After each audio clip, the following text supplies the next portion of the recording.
can mommy do the job? Ayla, you keep crying. So, hindi talaga ako makapagtapos-tapos ng pag-iron. Kasi si Ayla, iyak na iyak. Tapusin ko na itong iron, oh. Last one, ha. Okay? Lagyan ko na. Okay, very quick, mommy. I'm gonna be quick, mate. Please. Baka hindi maayos itong anak ko.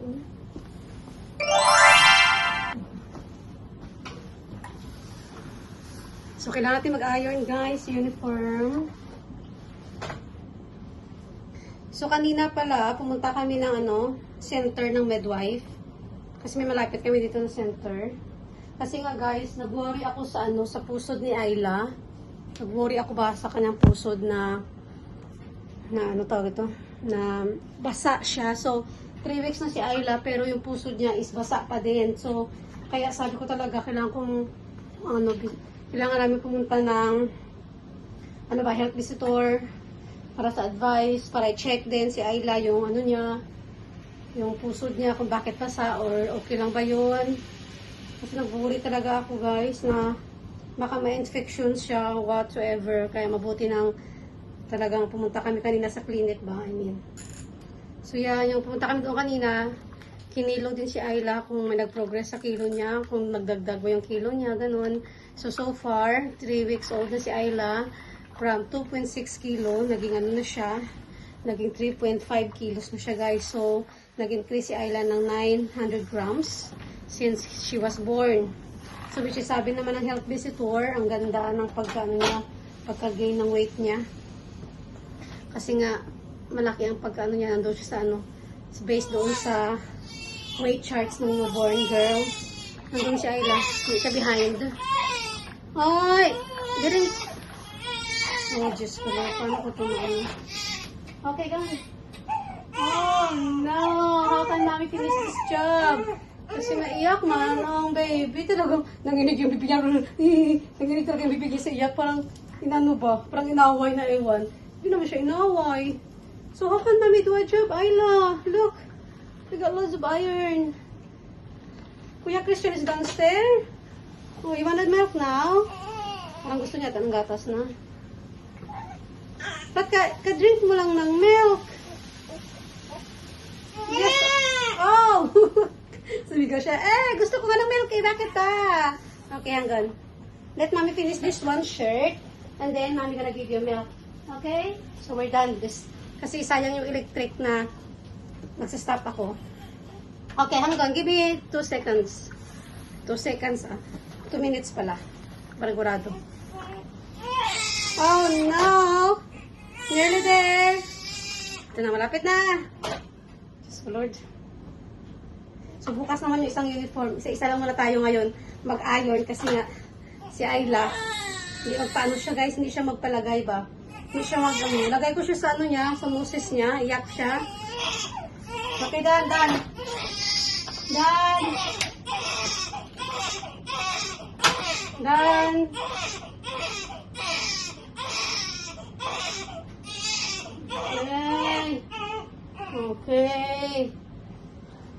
Okay. Iyak siya. So, stop na tayo dito. Baba tayo, Kuya Christian. Sa baba. So, itong mga natirang mga paplantsahin, huwag na yan. Sa na yan? Sa bukas na naman yan. Importante muna ni Daddy bukas. May suotin si Daddy na uniform, ni Daddy. So, doon muna tayo. Okay? So, let's go down. Because Kuya King is downstairs alone. Diyos ko, Lord. Parang sakit. Hi, Goy. I'm gonna cook food soon. Shucks. Kakaano ko lang dito, guys. Ano tawag ito?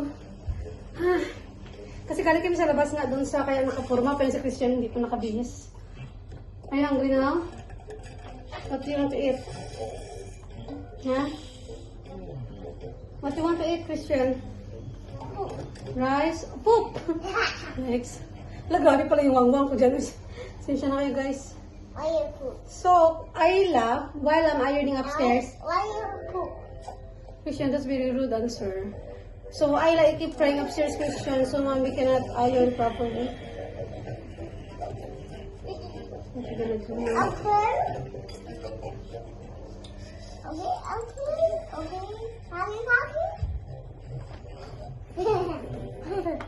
Happy, Are you okay? Are you okay? happy. Are you okay, Ayla? Ayla daw? Ayla, Susana?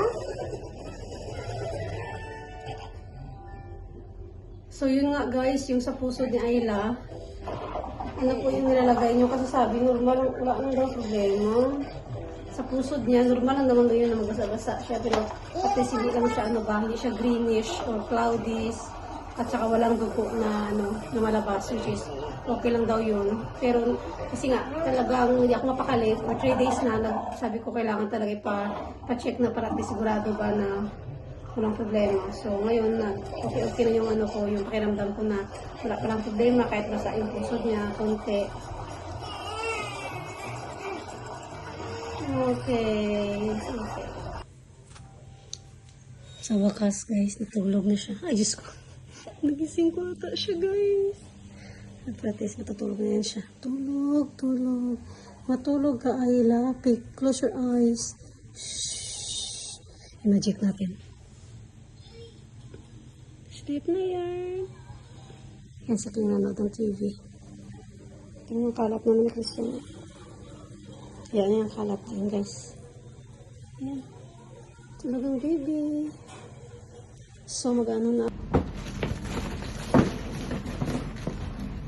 So, dito na lang, dito guys, again. So, natulog na si Ayla. Yan, box natin itong mga regalo sa kanya. May mga gifts si Ayla guys from my friends na kasi yung anak nila is mga babae. So yung mga gamitan na ba ng mga anak nila ng mga babae, binigay nila sa akin. So nandun sa taas, 2 bag yun guys, 2 plastic bag na malalaki.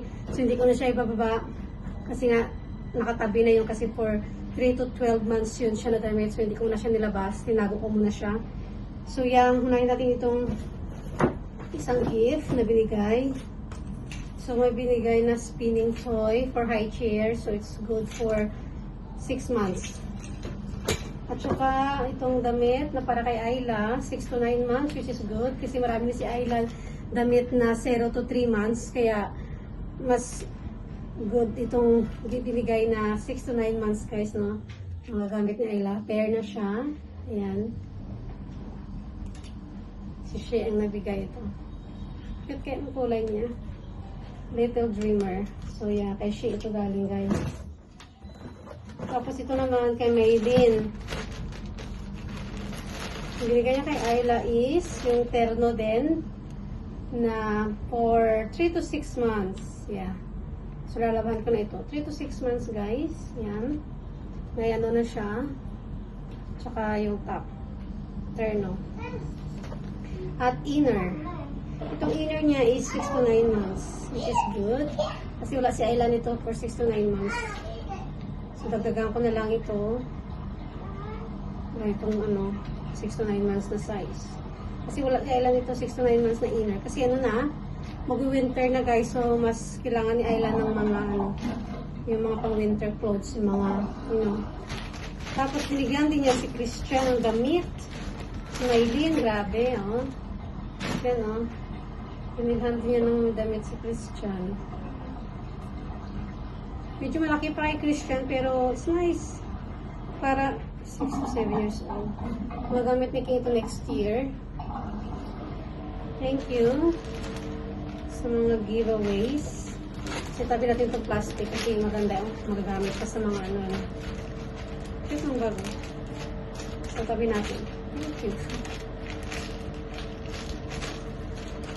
Maylin.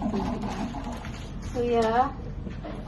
At saka ito naman sa trabaho ni Mr. Binigay na kanyang katrabaho sa work niya. So, ito is 1 month old. So, kailangan ko na pala itong kailangan ko na itong labhan para magamit ni Ayla. 1, 2, 3. Ang daming puti. 4, 5. Ang daming puti. So, hindi naman itong Ayla lahat magagamit, no? Pero I like it kasi big siya. Funny. So, labhan natin ito, guys.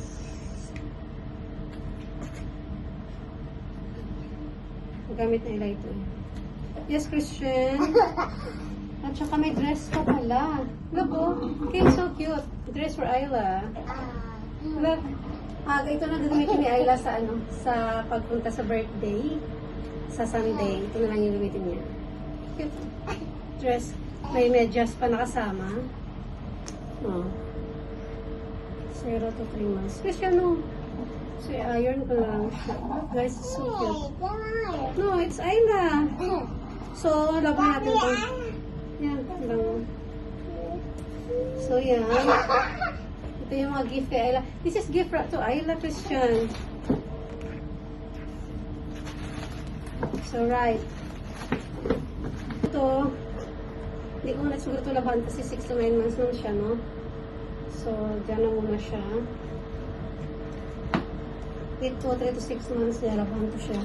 Ito, 6 to 9 months din, huwag na muna siguro laban. So, ito na muna yung mga laban ko. Para magamit ni Ayla.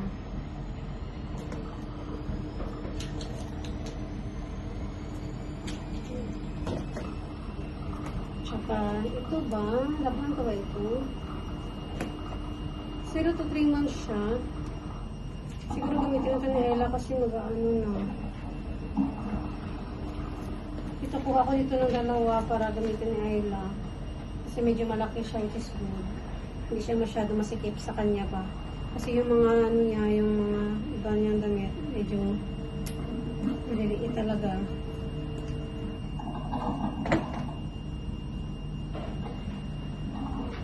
Ano na ito? 5. So, ito siya na ano ito, guys. Gas.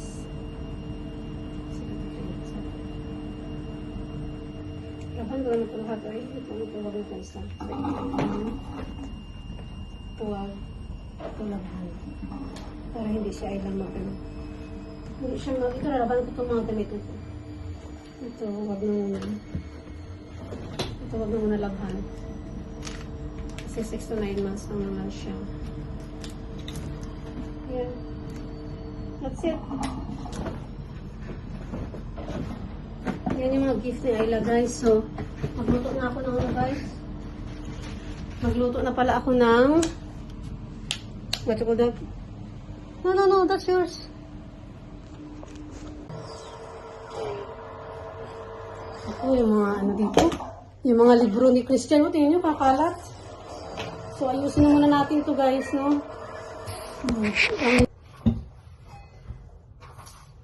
Careful. So, habang natutulog si Ayla, guys, magano muna tayo, magluto tayo ng atay na adobo na baboy. Adobong atay ng baboy. Go down and eat your noodles. Si Christian, ayaw kumain ng kanin. Kasi nagkanin siya ng lunchtime. At saka isda, sabaw. Yung niluto ko kahapon na sabaw na isda, guys. So, ngayon, noodles yung request. Pero ako gusto ko ng liver adobo. So, alam niyo ba guys, i-share ko lang, no, dito sa UK. Kapag mag-register, kasi na-register na kahapon si Ayla. Are you coming back to eat or not? So, kahapon, na-register namin si Ayla. Alam niyo ba guys, na makukuha niyo kaagad yung birth certificate. Wala pang 10 minutes. I said, get the remote and go back here. Because you need to eat. So guys, wala pang 10. Dasanap tayo eh. Wala pa palang 10 minutes guys. Makukuha mo na yung birth certificate ng anak ko. Dito sa UK lang yan. At saka after that guys, wait guys ha. And after that, diba registered no? Makukuha mo agad yung papel. Wala pang 10 minutes guys, tapos na yung registration process. Unlike sa Pilipinas guys, no? Hindi naman sa pag-ano ha, pero sa Pilipinas kasi, okay, registered daw sa local, no? Sa ating syudad. Tapos, di ba, ilang months pa guys makukuha yung PSA. Tapos yun pa yung mga kailangan, mga valid para sa mga transaction, mga ganon, kaya may sa school, whatsoever. Pero dito guys, agad-agad makukuha mo talaga agad yung yung papel. Yun na yung papel na talagang legal, na hindi na siya yung kukunin mo pa after 6 months, yung copy ng PSA, walang PSA dito guys, automatic yun na talaga yun. 10 minutes appointment, yun na yun guys, makukuha mo agad. Stare it, Christian. So, stare it. Because it's cold. Ay, hot. Ganito sa UP, guys. Makukuha mo talaga agad yung ano, yung birth certificate ng anak mo. Walang kuskus balungos. 10 minutes lang kahapon yung appointment ko. Yun na yun. Tapos, dala-dala na agad yung ano, pag-uwi. Yung birth certificate ng bata. No, guys, no? Sana ganyan kabilis sa Pilipinas ba? Wala nang kuskus balungos. Diretso. So, yan. Lagay ko na yung atay pala. Mabawasan ko na ito ilang beses.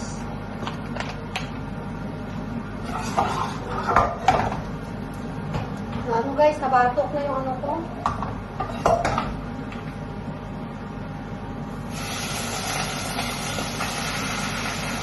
Nabatok yung sibuyas. Ay, yung bawang. Ay, bawang. Yung ano pala, yung bawang nabatok.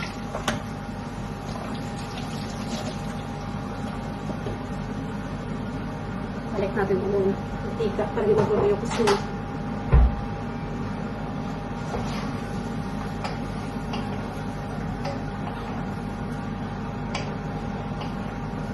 Ito yung atay ko guys. Pakita ko yung atay ha.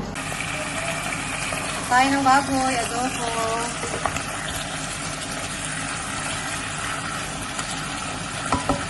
Sarap. Ito yung sibuyas.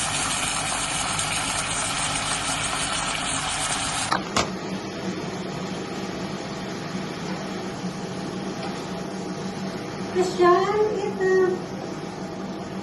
Clean up your hands in your face, love. What is your problem? You know in Philippines, if we put our hand in our face, we got a problem. Come on, eat mo muna. It's hot, no? So I said, stir it like this. No, so you can have a bath soon. Babat.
Yeah, there. Oh, it's there.